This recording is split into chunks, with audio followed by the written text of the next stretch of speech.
নমস্কাৰ মোৰ মৰমৰ বন্ধু বান্ধৱীসকল মোৰ ফেচবুক পেজটোলৈ আৰু মোৰ ইউটিউব চেনেলটোলৈ আপোনালোকক সকলোকে স্বাগতম জনাইছো। মোৰ ভালে আশা কৰোঁ আপোনালোক সকলোৱে ভালে আছে বুলি। মই আজি এতিয়া এটা কবিতা পাঠ কৰিম যিটো মই নিজে লিখিছো আৰু কবিতাটো কেনে পালে আপোনালোকে জনাব নাপাহৰিব কমেন্ট কৰি। কমেন্ট বক্স খোলা আছে, লাইক এটা কৰি দিব আৰু শ্বেয়াৰ কৰি দিব পাৰিলে। আৰু এই কবিতাটো SMS-ৰ পৰা মই প্ৰস্তুত কৰিছো কাৰণ এই SMS-খিনি মোলৈ পঠিয়াইছিলে তেতিয়া যেতিয়া মই গাভৰু আছিলো।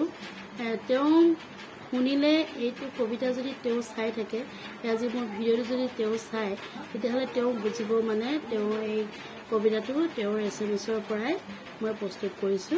আৰু তেওঁৰ নামটো মই উল্লেখ কৰা নাই ইয়াত, তেওঁৰ নামটো মই পাপৰি বুলিয়ে উল্লেখ কৰিছো। আপোনালোকে কবিতাটো কেনেকৈ পায় মোক জনাব নাপাহৰিব। এতিয়া কবিতাটো আৰম্ভ কৰিছো। কবিতাৰ শিৰোনাম স্বপ্নময় মালিতা। হিয়াখন ভাঙি চুৰমাৰ কৰিলা কিয়?